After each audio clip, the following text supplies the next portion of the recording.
It's all one big lie. It is, in my opinion, the biggest consumer fraud in America since Enron. It's that bad. Hi, I'm Chad Marlow, and I'm a senior policy counsel at the ACLU, and today we're going to be making sense of how to resist government surveillance. So our first question today is, what are the top 3 threats to personal data security during the first phase of the Trump administration? Well, unfortunately, we have a lot to choose from on that. So I would say if I had to go with the top 3, the first one would be location information. Unfortunately, everyone is collecting everybody's location information nowadays, and if you want to investigate and prosecute someone you don't like, one of the great ways to start is to figure out where they are and to work from there. The second threat is really data brokers and anyone else who wants to sell your information for profit. Unfortunately, data brokers and the people in kind of the data monetization industry are only interested about making money and not about protecting your privacy or your civil rights or civil liberties. Unfortunately, the only real way to stop data brokers from selling your information is to prevent them from getting it in the first place. So we need to really be focused in on what information we choose to share with others, especially if it's going to end up in the hands of third parties who may want to sell it to others. And I would say the final risk is actually the collection of data by local governments. This can both be your kind of personal information, but it can also be surveillance information that local governments collect. Too often, the place that you live may be thinking, we need to collect information, we need to surveil our population to keep everybody safe. But what they're not asking is, safe from whom? And really, with the threats presented by the Trump administration, every local government really needs to be thinking, if we surveil our local population for our purposes, aren't we also surveilling them for the Trump administration's purposes? And the answer more often than not is yes. Our next question is, we know surveillance impacts our privacy, but how does it impact our other civil rights and liberties? That is an excellent question. I often tell people that privacy is actually a gateway to all the rest of our rights. Someone who is being surveilled, someone who's being watched with everything they do, is going to feel less comfortable talking about or researching controversial positions, topics, or opinions. That's the First Amendment. They're also going to be afraid about where they go or who they associate with. Also the First Amendment. For those of you familiar with 1984, right here, the big slogan that came out of that book is Big Brother is watching you. And what they meant by that in that book, which also applies just as much in 2025 as it does in 1984 or in 1948 when the book was written, is when people are being watched, they are fearful of getting in trouble. And it's not just for doing bad things, it's for doing things that the government doesn't approve of. That creates what we call the chilling effect, where people are afraid to exercise the rest of their rights. So when you look at the list of the rights that you have in the Bill of Rights and the rest of the Constitution, those only matter if people are not afraid to exercise them. And surveillance creates fear. The next question is about how the Trump administration is using facial recognition to supercharge their mass deportation campaign. Well, unfortunately, the Trump administration is using every surveillance tool available in order to carry out their incredibly cruel campaign against immigrants in the United States. They're now talking about making the collection of biometrics mandatory at the border for any non-American citizen. And why do they want to do this? Well, once they get your face print, they can use anywhere in the country where they have facial recognition technology to be able to identify and track and go after anyone who is of interest to them. But this kind of brings us back to a point that you'll hear over and over again, which is the federal government by itself does not have the capability to be able to surveil everyone that they want to. They don't have the ability to be able to use facial recognition on everyone they want to. In order to do it with the blanket level approach that they want for this entire country, they're going to need help from state and local level actors as well. So when we talk about the Trump administration using facial recognition to go after immigrant communities, we need to realize this doesn't just mean ICE. It doesn't just mean the FBI. It can mean your state troopers. It can mean your local police department. So we need to be wary of facial recognition anywhere it's used if we want to stand up for immigrants in this country.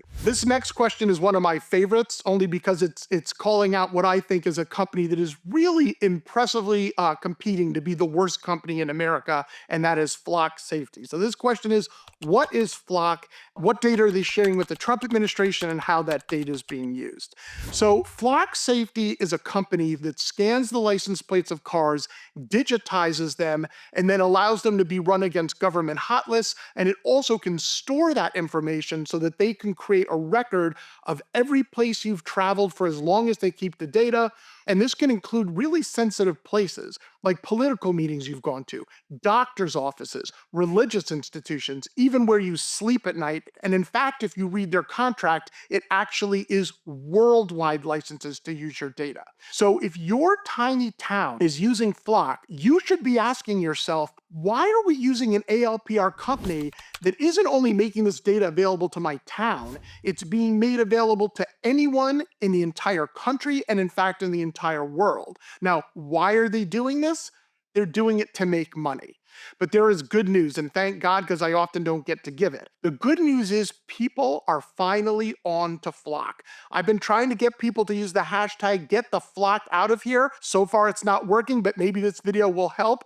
But you have towns throughout the entire country, from Chicago, Illinois to Sedona and Arizona, who are actually canceling their Flock contracts because they figured out they are getting more, and in fact a whole lot more, than they signed up for. The next question is, when it comes to students, what is your biggest privacy concern? I think this is an incredibly important question. My biggest concern when it comes to students is the extent to which American students nowadays are being surveilled literally 24/7 in their schools. Increased media attention to school shootings and student suicides has led to a significant amount of fear amongst parents and children in schools. I know this because I am the parent of public school students, so I completely get it. There have been companies all over this country who have decided not only to take advantage of that fear, but to whip it up as much as they can so that schools are begging for a solution that is going to reduce school shootings and suicides. And then they come in with multi-million-dollar advertising projects, and they tell them our surveillance cameras are going to keep your kids safe. Watching their social media is going to keep your kids safe. Reading every text message or email they send on our school systems is going to keep your kids safe. And the truth of the matter is, none of them do. Spying on kids 24/7 just normalizes the idea that America's kids, when they become adults, should just accept the fact that they're going to be surveilled all the time and are going to get in trouble when they do things that the government doesn't like.